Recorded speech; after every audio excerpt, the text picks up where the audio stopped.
Hello friends, कैसे हैं आप सभी लोग। आई होप आप सब लोग बिल्कुल ठीक होंगे। चलिए शुरू करते हैं आज की वीडियो। आज की वीडियो उन सभी लोगों के लिए ज़्यादा इम्पोर्टेंट है जो लोग सीटेट की तैयारी करते हैं, या फिर यूँ कह लें कि जो लोग जो है बीएड बीटीसी कर चुके हैं और उनको सीटेट का जो है फॉर्म होता है वो अप्लाई करना है। क्योंकि आप सभी जानते हैं कि अगर हम बेसिकली यूपी की बात करें तो यूपी में अभी तक कोई यूपी टेट नहीं हुआ है और सीटेट ही हर 6 मंथ पे आता है। तो बहुत सारे ऐसे लोग होंगे जिन्होंने बीएड बीटीसी किया होगा, तो उनके लिए अगर आपने बीएड किया है या आप कर रहे हैं, एक भी दिन अगर एडमिशन लेने के बाद अगर आप एक भी दिन विद्यालय गए हैं तो फिर आप सीटेट का एग्ज़ाम दे सकते हैं। ठीक है, तो सीटेट कौन से लोग देते हैं ये पूरी तरह से कंफर्म हो गया है। जो लोग बीएड बीटीसी या टीचिंग से संबंधित कोर्स किए हैं वो लोग सीटेट का एग्ज़ाम दे सकते हैं। अब सीटेट जो है साल में 2 बार होता है, हर 6 मंथ पे। तो अभी हाल ही में एक जो है, इससे पहले 6 मंथ पहले लगभग जनवरी में सीटेट क्लियर हुआ है। तो बहुत सारे लोगों ने सीटेट क्वालिफाई किया होगा, बहुत सारे लोगों ने नहीं क्वालिफाई कर पाए होंगे, यानी कि 1-2 नंबर से रह गया होगा। ठीक है, तो ये जो दूसरा सीटेट होने वाला है, यानी कि एक साल में जो दोबारा दूसरा सीटेट होगा वो होगा आपका दिसंबर में। ठीक है, तो उसके लिए नोटिफिकेशन आ गया है। आप सभी जो है सीटेट के वेबसाइट पे जाके नोटिफिकेशन देख ले सकते हैं। नहीं देख सकते हैं तो हम यहाँ पे आपको क्लियर कर देते हैं कि जो एप्लीकेशन का ऑनलाइन डेट है, यानी कि कब से आप फॉर्म भर सकते हैं, इसकी लास्ट डेट क्या है और एग्ज़ाम आपका कब होगा और आपको तैयारी कैसे करनी है, कहाँ से पढ़नी, सारी चीज़ें डिटेल में डिस्कस करने वाले हैं।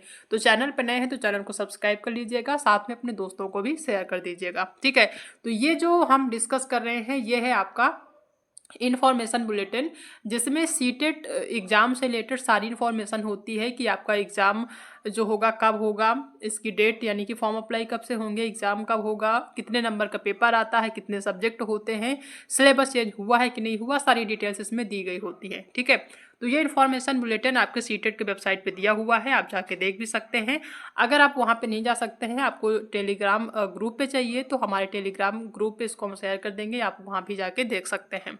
तो यहाँ पे जो जानना ज़रूरी है वो ये है कि अगर आपको सीटेट का एग्ज़ाम देना है तो इसका जो है फॉर्म जो अप्लाई होगा वो 17 सितंबर से 16 अक्टूबर तक आपका फॉर्म अप्लाई होगा। यानी 17 तारीख से, इसी मंथ के 17 तारीख से फॉर्म अप्लाई शुरू हो गए हैं, यानी कल से फॉर्म अप्लाई शुरू हो गए हैं। आप फॉर्म भर सकते हैं और 16/10/24 यानी कि जो है 16 अक्टूबर तक फॉर्म अप्लाई होंगे। ठीक है, तो ये हो गया आपका फॉर्म अप्लाई का डेट। अगर बात करें कि इसकी जो लास्ट डेट है तो जाहिर सी बात है 16 तारीख ही लास्ट डेट है। ठीक है, 16 तारीख की 12 बजे तक आप फॉर्म अप्लाई कर सकते हैं। अगर एग्ज़ाम की बात करें तो इस बार यानी कि जो सीटेट दिसंबर का जो एग्ज़ाम होगा, हालांकि बहुत सारे लोग कह रहे थे कि जनवरी तक जाएगा, लेकिन ये पूरी तरह से क्लियर हो गई है कि इसका एग्ज़ाम आपका जनवरी में नहीं जाएगा, बल्कि इसका एग्ज़ाम जो होगा वो आपके 1 दिसंबर को ही हो जाएगा। ठीक है, तो आपके पास कितना टाइम है आप सभी देख लीजिए। डेट ऑफ एग्जामिनेशन जो है 1 दिसंबर इसका डेट है, यानी 1 दिसंबर को आपका सीटेट का एग्जाम हो जाएगा। ये पूरी तरह से क्लियर होता है, इसमें कोई चेंजिंग नहीं होती है। तो इस भ्रम में मत रहिएगा कि अभी 1 तारीख है, हो सकता है कि आगे बढ़ जाए।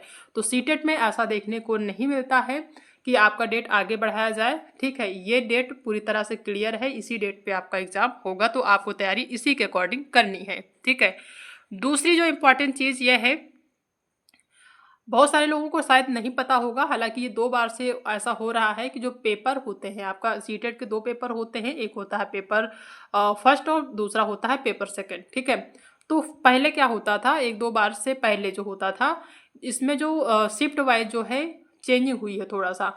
पेपर जो फर्स्ट होता था वो प्राइमरी लेवल का होता था और ये होता था मॉर्निंग में। ठीक है, लेकिन अब जो है अगर आप प्राइमरी का पेपर देना चाहते हैं, आपने बीटीसी या डीएलएड किया हुआ है और आपका फर्स्ट पेपर है, जाहिर सी बात है कि आपने बीटीसी या डीएलएड किया है तो फर्स्ट पेपर ही देंगे। बहुत सारे लोग दोनों पेपर देते हैं, तो जिनका फर्स्ट पेपर है उनका जो शिफ्ट होगा वो इवनिंग होगा। ध्यान रखना है इस चीज़ को, ये गलती नहीं कर देना है कि आप बिल्कुल ध्यान ना रखें, आपका पेपर फर्स्ट हो तो आप मॉर्निंग में चले जाएँ। ठीक है, मॉर्निंग में चले जाएंगे तो अच्छी बात है, आपको पता चल जाएगी कि आपका पेपर इवनिंग में है। लेकिन जिन लोगों का मॉर्निंग में है, अगर वो इवनिंग में जाते हैं तो उनका पेपर छूट जाएगा, तो इस चीज़ को ध्यान रखना है। जिनका पेपर फर्स्ट है उनका जो शिफ्ट होगा पेपर का 1 ही दिसंबर को, वो होगा इवनिंग, और जिनका पेपर सेकंड है वो होगा मॉर्निंग। मॉर्निंग में 9:30 से 12 बजे तक होगा सेकंड पेपर, और इवनिंग यानी सेकंड टाइम जो होगा वो पेपर फर्स्ट होगा 2:30 बजे से 5 बजे तक ये पेपर होगा। तो इस चीज़ को ध्यान से रखना है, इसका स्क्रीनशॉट आप ले सकते हैं, ये नहीं भूलना है आपको अगर आपको एग्ज़ाम देने जाना है तो, ठीक है। दूसरी चीज़ ये है कि इस बार जो है आपका जो सिलेबस होता है क्या चेंज हुआ है कि नहीं हुआ, क्योंकि जो है काफ़ी टाइम से बहुत सारे लोग कह रहे थे कि सिलेबस चेंज होगा, लेकिन इस बार जो बुलेटिन दिया गया है, जो जारी हुआ है, इसमें कहीं भी सिलेबस चेंज की बात नहीं की गई है या फिर सिलेबस चेंज नहीं हुआ है।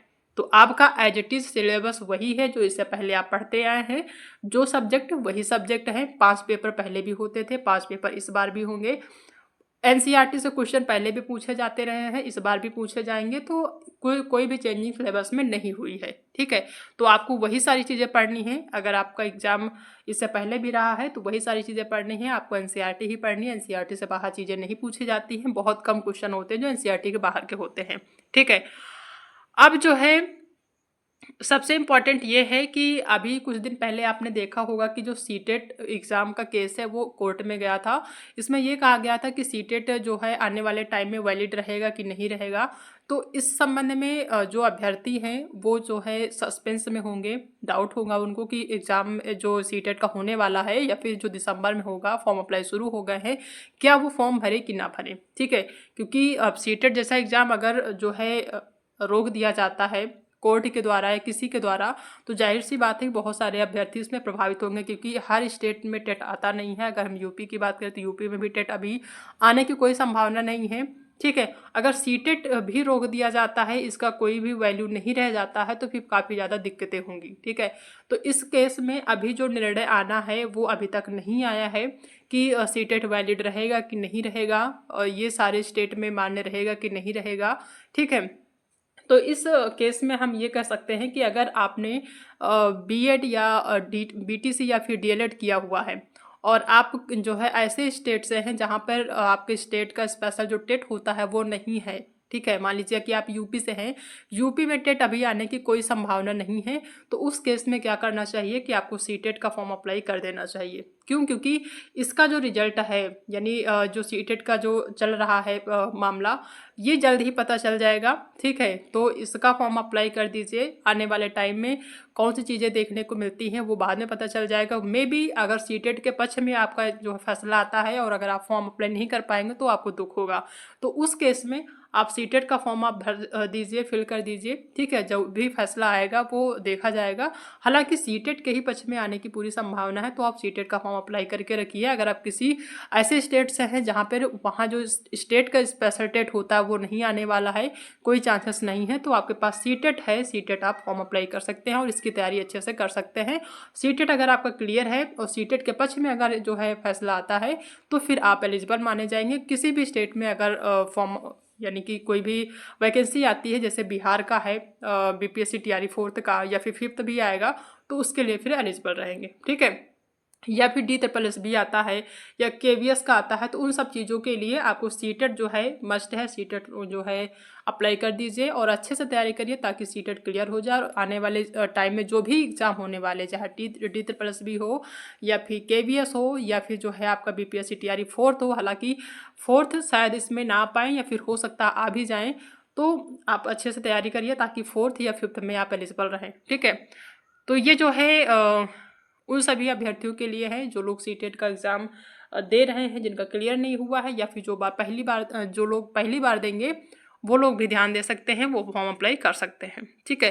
फीस की अगर बात करें तो फीस जो है वही है आपका, यानी कि कैटेगरी वाइज फीस अलग अलग है। जनरल OBC का जो है वो 1000 है, फर्स्ट और second paper, sorry only first या फिर सेकेंड पेपर। अगर आप पेपर फर्स्ट फिल करते हैं या फिर पेपर सेकंड फिल करते हैं, दोनों में से कोई एक फिल करते हैं तो 1000 फीस पड़ेगी। अगर दोनों पेपर फिल करते हैं यानी फर्स्ट और सेकंड दोनों पेपर के लिए आप फॉर्म अप्लाई करते हैं तो 1200 पड़ेगा, ठीक है, जनरल और OBC का। और अगर बात करें SC ST का तो उनका एक पेपर के लिए 500 पड़ेगा, दोनों पेपर के लिए 600 पड़ेगा। तो ये फीस है, ठीक है। तो ये छोटी छोटी इन्फॉर्मेशन है, अगर आपको ये पढ़ना है तो हम अपने टेलीग्राम चैनल पर शेयर कर देंगे, वहाँ पर जाकर पढ़ लीजिएगा। बाकी चीज़ें एज इट इज़ हैं, कोई भी चेंजिंग नहीं है, सिलेबस वही सेम है। ठीक है, एग्जाम आपका 1 दिसंबर को है, ध्यान रखना है, आप फॉर्म अप्लाई कर दीजिए और तैयारी में लग जाइए। ठीक है,